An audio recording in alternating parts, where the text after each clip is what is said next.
मेवाड़ के राणा रतन सिंह ने अपनी पत्नी रानी पद्मिनी का चेहरा दिल्ली के सुल्तान अलाउद्दीन खिलजी को पानी और कांच में दिखाया। लेकिन हिंदुस्तान का साइंस कहता है कांच का आविष्कार 1535 में हुआ और रानी ने जौहर 1303 में किया। तो 237 साल पहले अपने हिंदुस्तान में कांच और मिरर नहीं थे। और अलाउद्दीन खिलजी के साथ में पर्सनल राइटर आया था जिसका नाम था अमीर खुसरो, जिसने उस समय किताब लिखी थी तारीख अलाई। उसने लिखा था कि मेवाड़ की महिलाओं ने अपने सतीत्व धर्म के खातिर जौहर किया और राजपूत कभी भी कॉम्प्रोमाइज करना नहीं चाहते थे।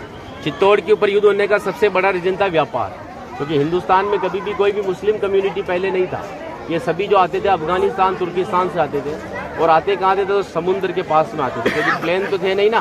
तो इधर नज़दीक पड़ता है गुजरात और ये जाते थे दिल्ली, तो इधर पड़ता है दिल्ली, उनको क्रॉस करना पड़ता था ये मेवाड़। अच्छा, इधर गुजरात इधर दिल्ली बीच में राजस्थान, तो इसको क्रॉस करना पड़ता था ये मेवाड़। तो यहाँ के राजपूत उनसे टैक्स वसूलते थे। तो वो समय था 1299 का, जब अलाउद्दीन खिलजी पूरे हिंदुस्तान पर इस्लामी शासन चाहता था। गुजरात से जब दिल्ली की ओर रवाना हुआ तो यहाँ पर राणा रतन सिंह के पिता थे रावल समर सिंह। उन्होंने दिल्ली जाने से पहले उससे टैक्स लिया और टैक्स लेने के बाद में जब अलाउद्दीन दिल्ली पहुंचा तो मेवाड़ से नाराज कि मुझे दिल्ली में शासन करने के बाद में हर बार मुझे मेवाड़ को टैक्स देना पड़ेगा, इससे अच्छा है मैं मेवाड़ को जीत लूं। तो दिल्ली से वो 1.5 लाख सेना को लेकर मेवाड़ की तरफ बढ़ा, लेकिन चित्तौड़ से दिल्ली का डिस्टेंस 600 किलोमीटर है। तो उसने पहला स्टॉपेज 1301 में रणथंभौर के किले पर डाला सवाई माधोपुर। वहां का राजा था हमीर देव चौहान, जिसको मित्र बनाया और उसी मित्र को रात को खाना खाते समय पीठ के पीछे छुरा घोंप कर मार दिया। उनकी पत्नी थी रंग देवी। हिंदू धर्म के अंदर रात में चिताएं नहीं जलती है, तो वहाँ की महिलाओं ने पानी में कूदकर जल जौहर कर लिया, बच्चियों ने सभी ने। लेकिन सुबह यह हुआ कि डेड बॉडियां तैर कर ऊपर आई तो आक्रांताओं ने डेड बॉडियों को निकालकर महिलाओं की बॉडी और बच्चों के साथ में रेप करके उनके बॉडी पार्ट्स को काटकर नग्न अवस्था में रणथंभौर के किले के बाहर लटका दिए, ताकि यह संदेश चित्तौड़ पहुंच जाए और चित्तौड़ की रानी पद्मिनी किले को छोड़कर दूर चली जाए। 1303 में जब अलाउद्दीन चित्तौड़ पहुंचा तो किले के ऊपर आने के लिए उसको 7 गेट क्रॉस करना था, तो इम्पॉसिबल था। तो उसने 1.5 लाख सेना को किले के चारों तरफ फैलाया।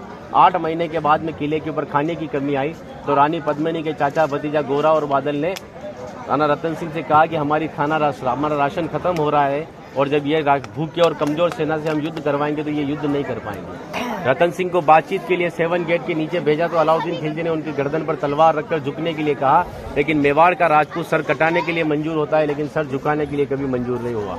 राणा रतन सिंह को धोखे से बंदी बनाया और रानी पद्मिनी को संदेश भेजा कि आप हमारे अधीनता स्वीकार करो, हम दिल्ली चलेंगे। रानी पद्मिनी कहती है जो नरसंहार तुमने 2 साल पहले रणथंभौर के किले में किया तो यहाँ की महिलाओं के साथ में भी वही होगा। इस वजह से जहाँ मैं जाऊंगी वहाँ ये वीरांगनाएं चलेगी। 2 महीने का समय लिया। अलाउद्दीन खिलजी ने 700 डोलियां किले की ओर भेजी, लेकिन रानी पद्मिनी को पता था कि मेवाड़ में घूंघट सिस्टम है, तो हर एक सोल्जर्स को लेडीज पोशाक पहनाकर तलवार और भालों के साथ में उस पालकी में बिठा दिया और रानी पद्मिनी की पालकी में भतीजे बादल को रानी पद्मिनी की वेशभूषा पहनाई और 700 पालकी एक कमांडर बनाया चाचा जी गोरा को। गोरा जब पालके लेकर 7 गेट के नीचे गया तो अलाउद्दीन खिलजी से कहा कि रानी पद्मिनी दिल्ली जाने के लिए तैयार है, लेकिन जाने से पहले अंतिम बार अपने पति से देखना चाहती है। जिस जगह रतन सिंह को बंदी बनाकर रखा गया, जब वो पालकी वहां गई और रतन सिंह जी ने जब घूंघट हटाया तो घूंघट के पीछे का जो चेहरा था वो भतीजे बादल का था। और बादल कहता है कि महाराज हम 20,000 है और ये 1.5 लाख है।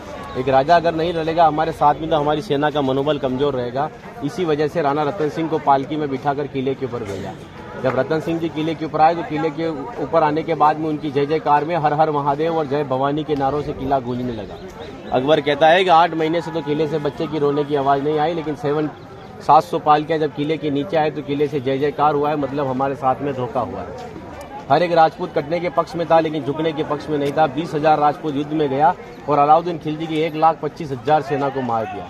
बचे हुए दुश्मन जब किले के ऊपर आए तो महिलाओं ने अपने सतीत्व धर्म के खातिर हिंदुस्तान का सबसे पहला और बड़ा जौहर 16,000 महिलाओं के साथ में जिंदा आग में जलकर किया। यहाँ पर भी रानी पद्मिनी के महल में कांच लगाए गए थे। वो कांच लगाए थे पंडित जवाहरलाल नेहरू ने, क्योंकि एक पद्मावत पिक्चर के एक राइटर मलिक मोहम्मद जायसी की किताब को प्रमोट करने के लिए जवाहरलाल नेहरू जी ने उस किताब को आगे बढ़वा दिया। ये रानी को आईने में दिखाया, लेकिन हिंदुस्तान के इतिहास में कभी मेवाड़ गुलाम भी नहीं बना तो आईने में किसको दिखाया। और एक राजपूत अगर अपनी पत्नी का चेहरा हजारों को दिखाता फिर कहते वो राजपूत कहलाने का हकदार भी नहीं। इसीलिए 2 घंटे अपन इस किले के ऊपर घूमे तो एक लाशों के ऊपर चल रहे हो, सब जगह लाश है। इसीलिए उन महिलाओं के सम्मान के लिए कहावत कहता हूँ कि गिरा जहाँ पर खून वहाँ पत्थर पत्थर जिंदा है और जिस्म नहीं है मगर नाम का अक्षर अक्षर जिंदा है। और जीवन की यह अमर कहानी अक्षर अक्षर गढ़ लेना और शौर्य कभी सो जाए तो महाराणा प्रताप और शिवाजी को पढ़ लेना।